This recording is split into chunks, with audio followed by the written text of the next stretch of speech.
Hello and welcome to Fiction Fans, a podcast where we read books and other words too. I'm Lily. And I'm Sarah, and today we're re-releasing an episode that we recorded when we first started the podcast. So we won't be doing our quick 5-minute intro this time. During the first year of the podcast, we combined 2 book conversations into each episode, along with some related segments like Pet Peeve Corner and Words Are Weird. We decided to republish those conversations as separate episodes to give those books a better chance to shine. These have been slightly remastered, but you can still enjoy our peak 2021 microphone technology. If you want to listen to the original double feature, these are episodes 2 through 23 in our podcast feed. And as always, come disagree with us. Well, there is a book that we both read to talk about this evening. Yes, so we both read Who Fears Death by Nnedi Okorafor, published in 2010. I believe that you, Lily, had read it previously. I did. I read it for the first time over the summer, and then I reread it yesterday. Confession. I procrastinated. I did reread it for this, so it's fresh. And I think the way we're going to structure this conversation is talk a little bit about the premise of the book and some of the really incredible strengths and reasons to read it, and then sort of separate that from our more in-depth discussion so that anyone who hears that and is interested won't get spoilers if they want to read it themselves. Does that sound like a solid plan? Yeah, that sounds good to me. Right at the top, we should say, as far as content warnings go, this book is very intense and deals with some pretty extremely graphic sexual assault and extremely violent.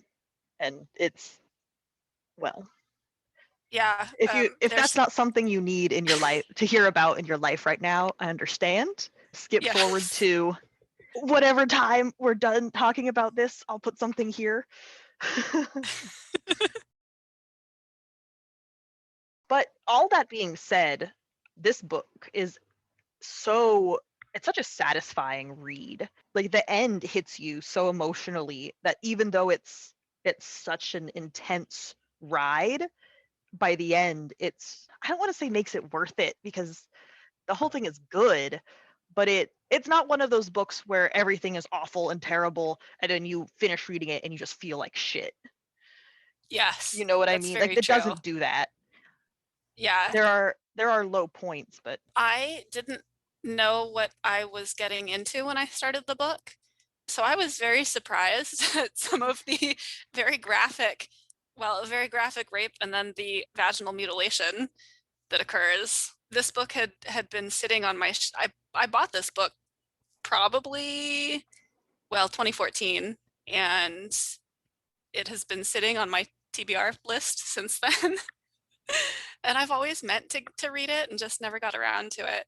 But yeah, it's very emotionally satisfying. It sort of puts you through the ringer, and then you come back out on the other side fulfilled. But not in any way you could possibly see coming.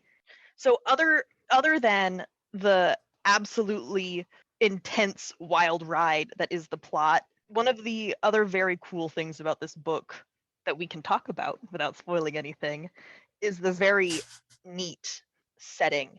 It takes place in, I've started seeing this in more places, but that post-technology, post-apocalyptic setting where they have computers and electricity, but they don't really seem to have the factories to make it. They're all relics. And then that coexisting with magic and spirituality in a very cool way.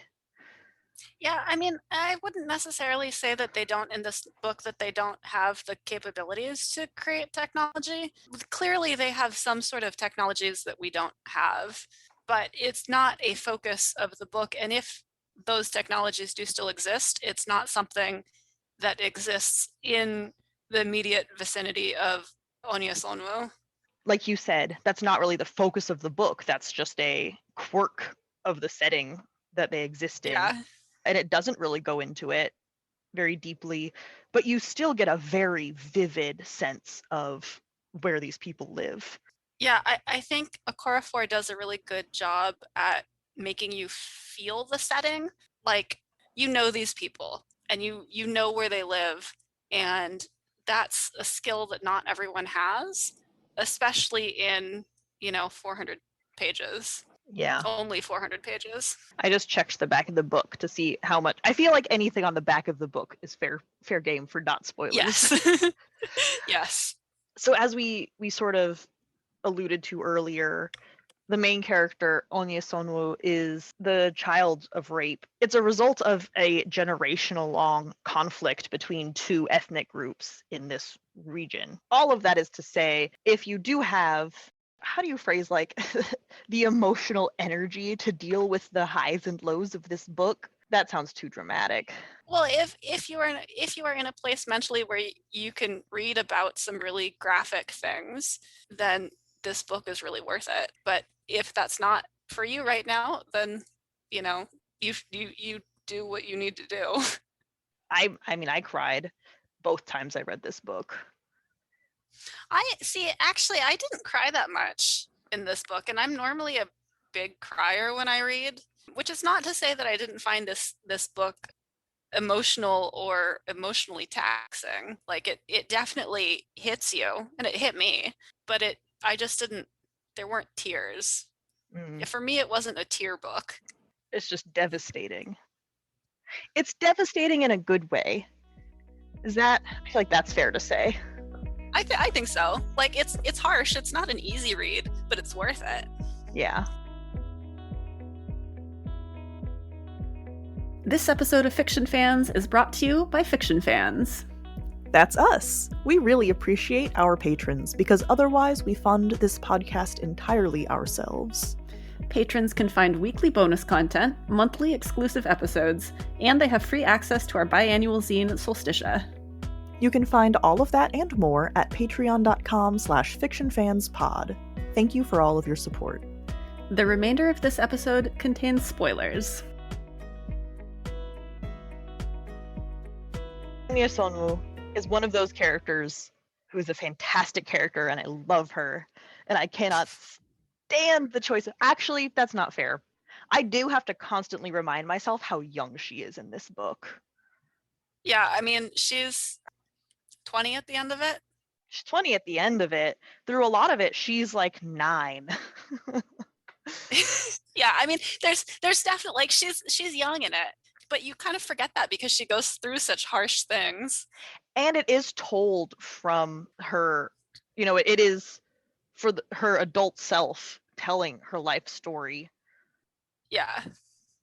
So it is all in retrospect, which kind of lends it a more, like, even though it's a 9-year-old going through this, it's from the perspective of an adult. And so I definitely had to say it's okay that she's being dumb. She's 9 years old.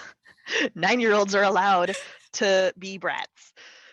I'm realizing maybe we should have started with an overview of the book, just to give you some context. I think that it can be boiled down to Onyesonwu's birth father, blood father, rapes her mother, and then it turns out that he is this powerful sorcerer who wants to get rid of all of the okeke, and Onyesonwu thinks that that is a bad idea, and he is a horrible person, which he is a horrible person, and so she goes on this journey to learn more about her sorceress powers, which she has inherited, and stop him. Yeah, that doesn't really do the story justice, but those are I think the main points. One of the reasons why it's so difficult is part of the magic in this novel is the flow of information. And I think that was probably one of the main conflicts in this book, is the control of information. This is something that the main character runs into. I would say the first half of the book is the main character struggling to learn things because either people are keeping them from her, or no one has told her enough that she even knows she should be asking questions. However, there was a prophecy that someone was going to change this dynamic between them. And a Nuru sorcerer decides that it's going to be him, Daib, Gosh, we haven't apologized about our pronunciations yet. I'm going to do that now. I think his name is pronounced Daib. That's how we're going to do it. He's a Nuru sorcerer warlord, basically, who commits atrocities, just does really terrible, horrible things. Yeah, he is a horrible person. Murder, mutilation, genocide. The list is not short or fun. At one point, he leads a gang of Nuru men to rape a group of Okeke women who were in the desert praying, as you do when you're an evil warlord. And he did this to create an Ewu child, which is a mixed race person of these two ethnic groups. But the woman that Daib assaults is also a sorceress. She's not a trained sorceress. Untrained. Yeah, so that's true. Yeah. In the book there is a difference between just someone who has magic and someone who has gone through all of the initiation rites of sorcery. I mean, I think there's a difference between having the latent ability and actually training that ability and being able to use it. Well, because all of the sorcerers refuse to train women, there are no women sorcerers. That's not exactly true. I mean, because by the time the book happens, it's not true. Yeah, but we have a very limited view. I mean, I feel like I wouldn't want to say that there are no women sorcerers at all, just that we don't see any, but we have a very limited view of sorcerers and sorcery until much later on in the book. Every single sorcerer we meet is extremely sexist. Yeah. So that's true. We don't meet a single one that is not in the entire book. Unless Onye Sonwu is a sorcerer by then, but that's not the point. But also there is the other sorceress that we meet has been in training for a long time. She's 30. Yeah, she passed initiation when she was 9. So a long time, but not generations. No, not generations. This is the first generation of sorcerers that have trained women. But I just think that we can't actually specifically say that because we don't know that. I think it's likely, but I don't like saying. I think if Okorafor wanted us to know that it was a possibility in this world, she's a better writer than to not even hint at it at all. But I mean, there's no, how do I want to phrase this? You're right, you can't prove a negative. Sure. That's real world talk, not reading talk. Yeah, but also it just it doesn't come up. It's not. It comes up a ton. Well, I was gonna say whether or not there are women sorcerers outside of where this conflict takes place or this book takes place doesn't really. Well, sure, there could be a whole moon full of women sorcerer aliens, but that's not really relevant. In this culture, there aren't any. We haven't seen any. I think if there were any in this world, then the author would have shown that to us. The entire first half of this book is the main character going through hell and high water to try to convince some old fuck to teach her magic. Yeah, I mean, he's an old fuck, a sexist old fuck. There's no doubt about that. And a lot of these people are very sexist. All right, then what did you think of the book? I liked it. I mean, it was a hard read. Like I said, I didn't know anything about it going forward, except that I had this book on my to-read list for years and years and years. And I'm generally not, I want happy endings, and I wouldn't necessarily call this a happy ending. It is a hopeful ending, maybe, but not really happy. I also don't like a lot of character death, and this ends with a lot of character death and some maybe character death. If I had known some of the plot points, I probably wouldn't have read it because I like I said, I like happy things. But it was a really good book. I'm glad that I did read it, and it dealt with really powerful subject matter. It did. And I end up being of two minds of a lot of these characters, because on one end, they fit into the story and they work together, and you watch them struggle and sometimes prevail and sometimes make very bad decisions. And their flaws are none of them are sugar-coated. Even Onye, from the very beginning, she admits, my temper is my greatest weakness. So then every time her temper gets into trouble, it's just well, yeah, okay. There's definitely no sugarcoating these characters. Like, they are, period. When it comes to as characters, they're all very good and wonderful, but like I could not stand a single one of them. That's not true. I liked Luyu, Onye's friend, and I liked Onye's parents. She's great, yeah. Luyu is the only one. I don't even like Onye, really. Like, I wouldn't be her friend. Onye I like, but a lot of the characters I do find kind of unlikable. I wouldn't be able to be friends with her because how could you look someone in the eye who is in a relationship with a guy like Muita and say, oh yeah, you make good choices? I didn't think he was that bad. Oh, he was awful. I mean, I think that he has some sexist feelings that he's working through. I don't get the impression that he's working through them. I get the impression that he's hiding them because he knows they make Onye mad. Maybe that's just a different read. That's, yeah, like I thought that he was trying, maybe not necessarily successfully, but he was trying to be better. We also, like, again, they're both young and we don't see them as mature adults because the novel takes place, I mean, they're 20 at the oldest. Well, I think Muita is a little older maybe, but he's like 22. Yeah, I mean, that's still a baby. That's true. I mean, he had also been training, or not training to be a sorcerer because you have to pass initiation. He was learning magic and did not pass initiation to be a sorcerer. And his jealousy that Onye did, I actually have no problem with. That's fair. I think that's very understandable. Yeah, that's fine. And that I think he does struggle with and try to overcome. Yeah. But he is so hypocritical with Onye. I think one of like the most clear example of that is when they are in the what's the village called? When they're in Solu, which is the nomadic traveling village inside the eye of a dust storm. Which is so cool. So cool. That was probably my favorite part of the whole book, was the Va people and that whole like community. Yeah, I think I would have to agree with you there. But when they're there and a spirit shows up to do goodness knows what, because they're not necessarily benevolent, and Onye doesn't want to go, she's hesitating about going out and facing it, and Muita's like, stop being such a woman, like, you're a coward, what's wrong with you?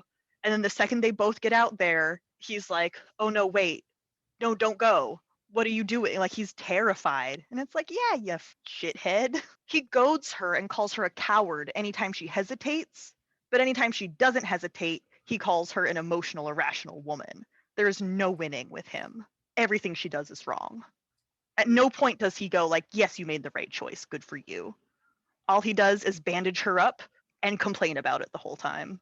I don't have any, like, that was not the impression that I got from the book at all. Ugh. Like, I don't have one specific like scene that I can point to refute you, but I definitely, like, I don't necessarily particularly care all that much for him, but I think that he cares for her. Sure, but I don't think he respects her.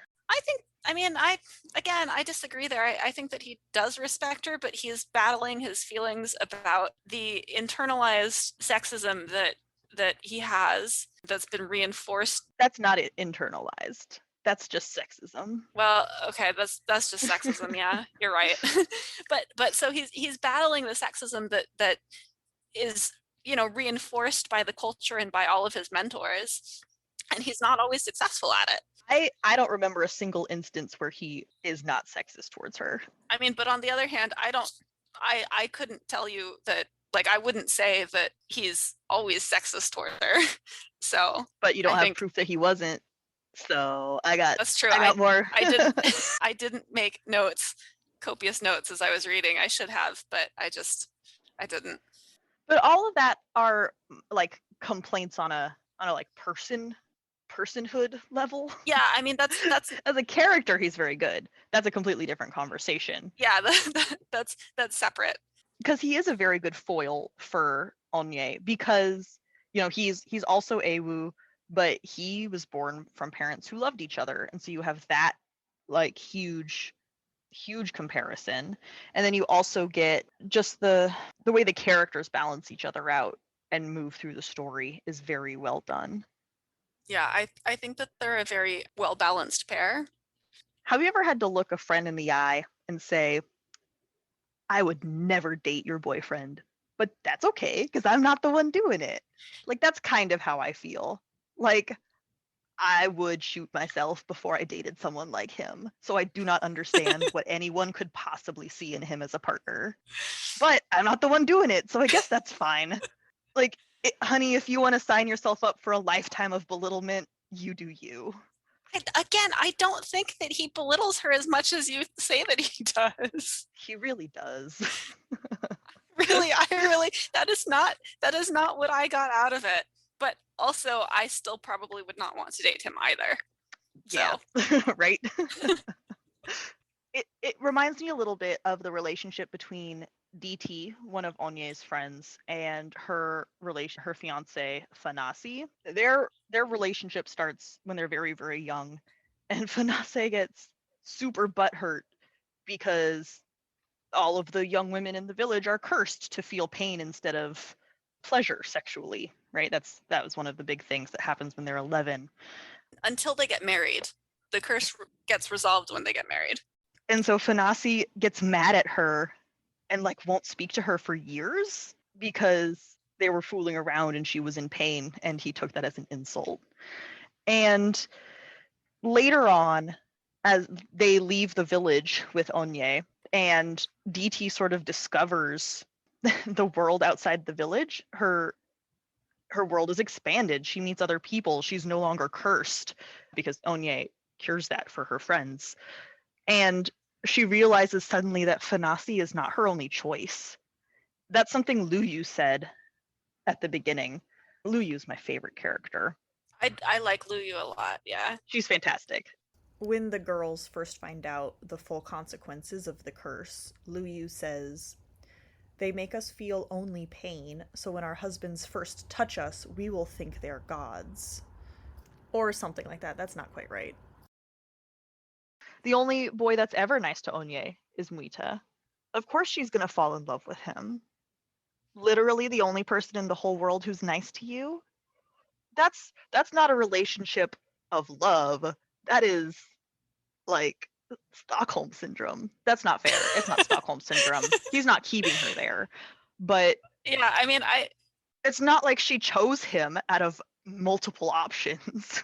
Yeah, I mean, if there were more people, then maybe her choice would have been different. But I do think that she loves, like, they have genuine feelings for each other, not just because they're the only Ewu around and no one else wants them. I don't think it's entirely unhealthy, but I won't argue that it's not entirely healthy either. I had one other thing I wanted to talk about. It's very short though. Solu, the sort of granddaddy sorcerer, if you will. At some point, he talks about Daib's plans to wipe out the Okeke people, and he refers to it as a revolution. And that is just bonkers to me. The Nuru are already, like, in control. That's not a revolution, that's just genocide. Like, what are you talking about? like what? No, that's not here nor there. That's not a conversation. That's just like, Solu, honey, what are you doing? Yeah, maybe not the best word choice right there. Revolution. Like, what?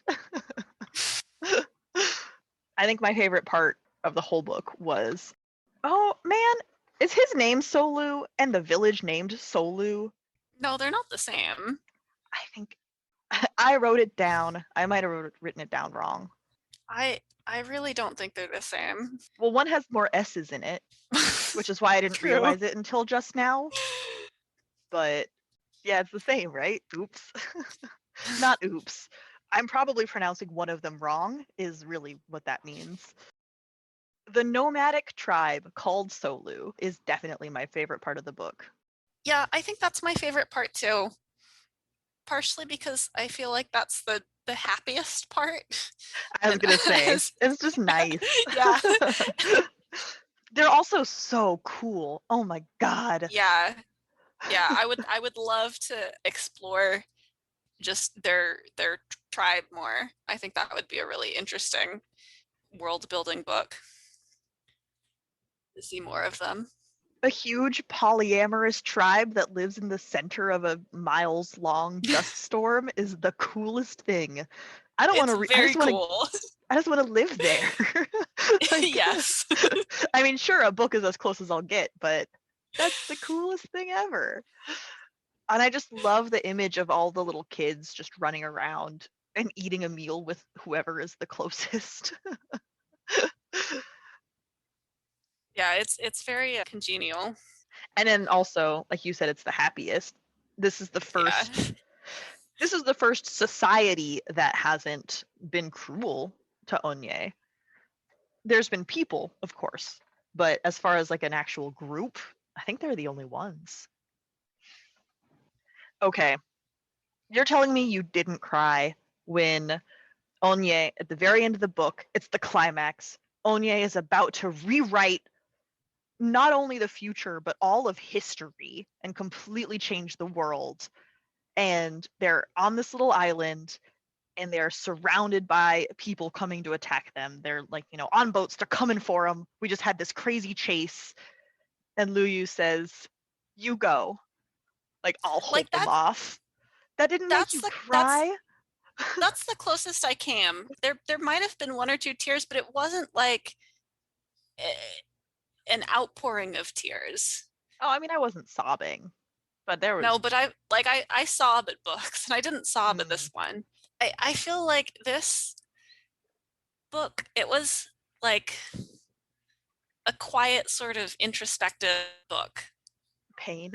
Like for every part Yeah. of this book, I think maybe except for how much I loved Luyu, and just that being her way of going out was just like, oh, it hit me. I was very yeah. She also has well, I'm not going to say it. She doesn't have the best character arc because of course Onye, grows and learns, but I think Luyu has the most dramatic one because she goes from this pampered, precocious child and she takes that and she owns it and becomes just this force of nature. But then, as Onye brings up over and over again in her narration, with zero magical powers, Luyu doesn't give a fuck. That is her magical power. Yeah, oh, I love it. She just goes face to face with like these incredible, horrifying things. I mean, the horrifying people things, but then also she stares magical spirits down and is just like, yeah, girl, I'm here for you. Like, oh, she's the best. I do like Luyu, yeah. I don't think she should have slept with Fanasi, but I get it. No woman is perfect. Yeah. She also was she does hide it at first, but I appreciate, like, she was the one who was most sincere during that whole thing, I think. She was like, yeah, I'm not in love with him, but this is the first time I've been able to sleep with someone and not been in unimaginable pain, so yeah, I'm gonna take that opportunity. Like, is that kind? No, but it's honest. Yeah, I mean, I feel like the whole group is just evidence of the fact that not all friends travel well together. Well, that's true. They're also, as we said, like 20. So, yeah. Gosh, who doesn't do unintentionally mean things when they're 20? This is very true. The last thing I have, which is not actually a complaint, is more of a comment on my weird prejudices against first-person POV. I almost didn't read this book. I bought it, I picked it up, I read like 2 pages, and went, oh no. But purely okay, because. So I have a question though. Mm-hmm. When you bought it, did you not like open it up to read the first like bit and notice that it was first person? I don't go to stores. Oh. I bought it this Yeah, I'm summer. thinking when I that's true. I'm thinking, oh, I bought my book, 5 years ago. You must have too. No, that's not the case. And this isn't Archive of Our Own, where they tag if it's in first person perspective or not. All I read was the back, and that doesn't tell you. That's Which is true. good, because I probably would have not bought it, and that would be terrible, because it's very good. It's just funny because I really have a hard time with first person, but I got over it because this book is really well done, and I'm not gonna say I didn't even notice it, because Onye's voice is very important to the story, but even my weird hang-ups were no match in the face of this excellent book. Thank you so much for listening to this episode of Fiction Fans. Come disagree with us. We're on Blue Sky and Instagram at FictionFansPod. You can also email us at fictionfanspod@gmail.com or leave a comment on YouTube.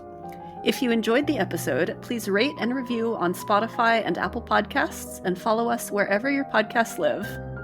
We also have a Patreon where you can support us and find exclusive episodes and a lot of other nonsense. Thanks again for listening, and may your villains always be defeated. Bye.